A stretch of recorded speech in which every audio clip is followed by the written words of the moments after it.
Well, hey there, everybody. Thanks for joining us for another edition of the WTOC First Alert Weather Podcast. I'm meteorologist Dave Turley, and I'm joined, as always, by meteorologist Andrew Gorton. Andrew, it is Tuesday. It is cold. How are you doing today? Good. It is a little chilly, and we're only going to get colder. That's one of the big topics on this week's podcast. Yeah, we're going to be talking about the cold weather. Probably top 5 coldest so far for 2023, it looks like. And then a warm up and maybe some weekend rain chances. A little bit of everything. We're flipping the script from dry and cold to wet and a little bit warmer. And we could definitely use the rain out there as well. Let's start in chronological order here, and we're going to talk about the cold air coming. We actually have a couple first alert weather days because of the cold. Now, we've been cold before. We actually had some freezing temperatures inland a while back, but we're talking about some mid-20s in here, and this is something that we don't normally see a lot of coming up as we head on into Wednesday and Thursday. Yeah, so you can see that graphic on your screen, and it shows you guys those low temperatures that we're expecting for the middle of the week. Definitely going to be colder. This morning was about 5 to 10 degrees colder than where we were Monday, and we're going to keep going on that downhill trend going forward into the middle of the week. Yeah, so we're looking at about 27. Some models are actually saying about 26, but either way, mid-20s. Vidalia, Statesboro, Metter, into Hampton, Estill, you are going to see the coldest temperatures, and it looks like even a light freeze here along the I-95 area, about 30 degrees or so, Beaufort, Savannah, down into the Hinesville region. Yeah, it'll be chilly, and it's been a while since January since we've had a temperature closer to 30, and it's just something that you have to prepare yourself for. It's always interesting working the morning shift because when I get in, there's actually still about 4 or so more hours of cooling. So then if I go step outside after our show's over, I'm like, wow, it is colder than it was when I got in here. So a lot of people in their morning commute is when it will be the coldest. Yeah, and speaking of that, there's those temperatures again for Thursday morning, back again in the upper 20s. And you mentioned some of the coldest air we've seen this year. This is a look at the top 5 coldest we've been for 2023. And the coldest, 29. That's really not that cold. I know. But for here, it is that cold. It is. It's all relative. It definitely is a bit chilly for our area. Average this time of the year is definitely not close to freezing at all. So we are well below average, and we're going to stay that way for a couple of days before warming back up going into the weekend. But it's always mixed reviews when you get the colder air that comes in here. But at least it's brief for the people that are maybe not the biggest fan of it.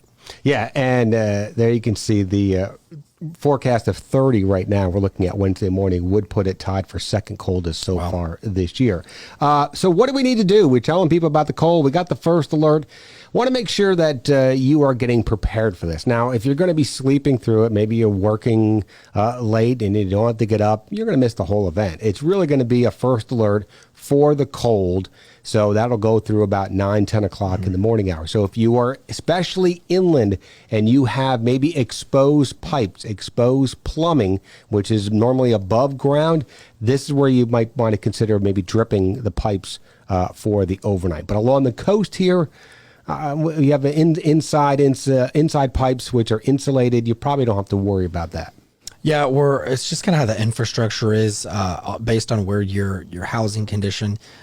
So it's not something that we're suggesting for the Savannah area, but as Dave said, further inland, maybe some issues there. Also, of course, pets, it's not like we have a lot of huskies down here. So not a lot of dogs built for the cold. Make sure you're bringing them in and taking care of them. But also space heaters, I feel like is something that has maybe been talked about more so recently in the media. I feel like we always now think if there's a house fire, do they have a space heater? This time of the year. Yeah, it kind of comes to mind. It's the first thing that you think about with this time of the year, and you start to see that is that along with chimneys, if you don't have them cleaned out and inspected or whatever like that, they can cause some fires as well. But the space heaters, you want to give at least 3 feet between that space heater and anything that could be flammable, clothes, drapes, anything that you have lying around, bedding sheets. Yeah, you don't want it too close. You kick your quilt or top blanket, whatever you have, in the middle of the night accidentally while you're sleeping. You don't want that to sit on something that is that hot. So I think some of the newer ones have timing settings on them too. So, just maybe Cyber Monday deals go through the week, you get something like that. You can get them for, $20-$30 too. We have actually a space heater in the weather office. We sure do. Which we're using currently every single day because it's freezing in that studio. I use the little infrared thermometer every now and then for the AC air ducts above us, and it's pumping out like 61, 62 degrees. And it's right above us. So that's what it feels like in our office. It feels like the low 60s, which is just a little chilly.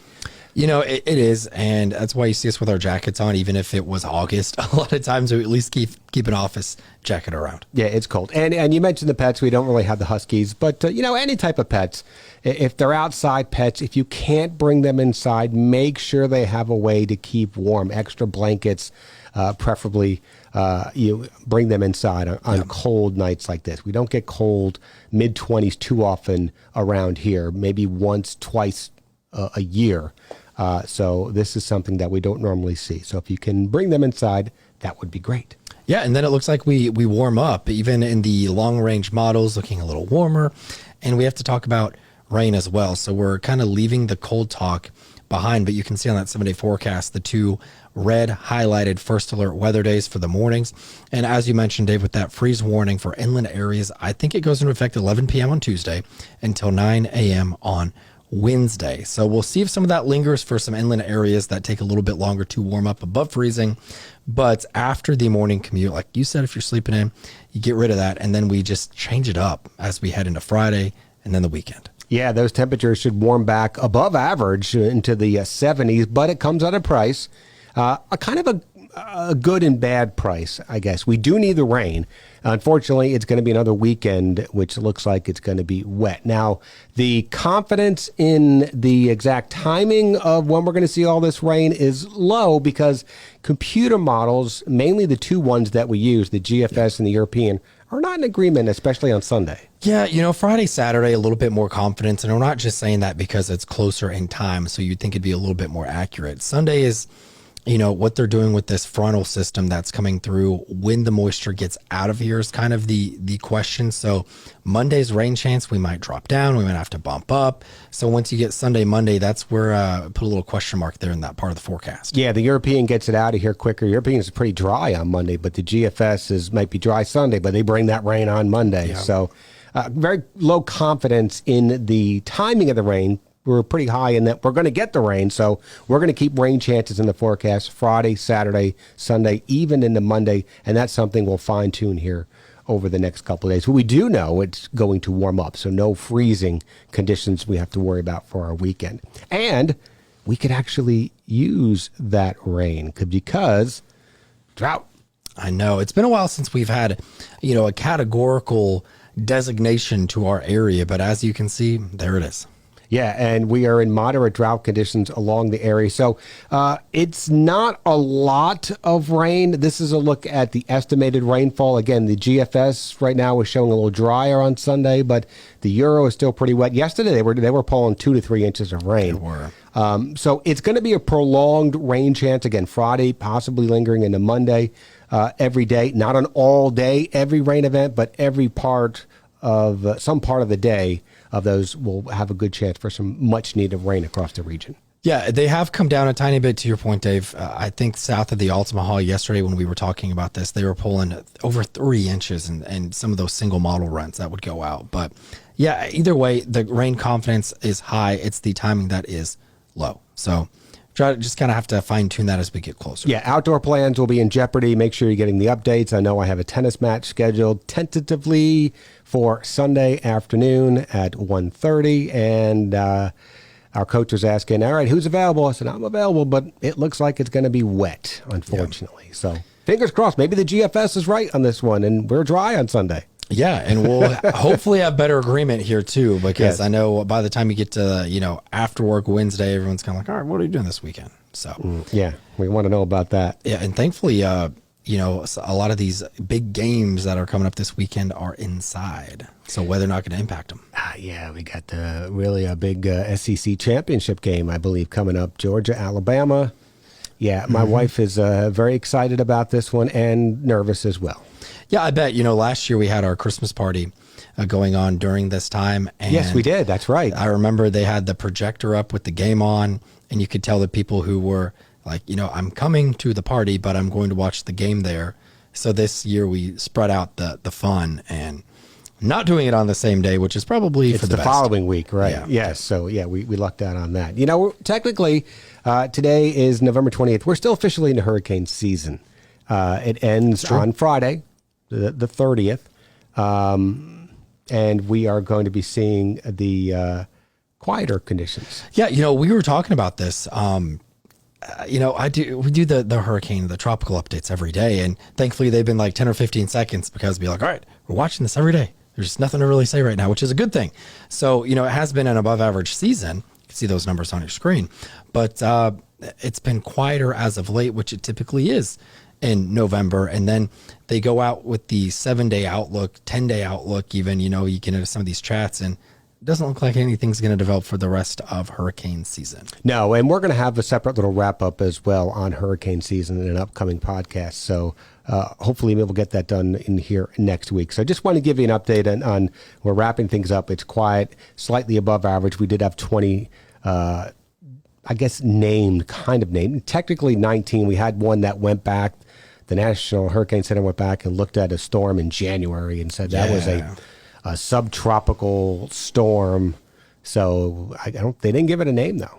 Yeah, but those things happen. You go back and analyze things with data when it becomes more available. So Get that. But for us, it was Idalia, and we'll kind of mess with that later next week. Yeah.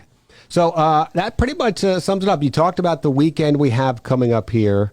What are your plans for this upcoming weekend? Yeah, so I am in my best friend's wedding, so it's been very busy. It's been a lot this year. I know, it has been very busy. I kind of would like a weekend at home. It looks like the next few after this, be chilling, hanging out, Christmas party. You're like a world traveler, though. You've been all over the I know, US. but I enjoy Savannah, so I want to stay here sometimes. That being said, I am absolutely thrilled. I've been excited to go to this wedding for a while. It's in Austin, Texas. So I haven't been there in about 10 years. So it'll be fun to travel there, have some fun. The weather looks good, 60s and dry for their outdoor wedding. So that's always interesting. Being a meteorologist at a wedding, you are always one of the most talked to leading up to it. So thankfully some good news as of now for that. But it'll be nice to go to a city I have not been able to explore in quite some time.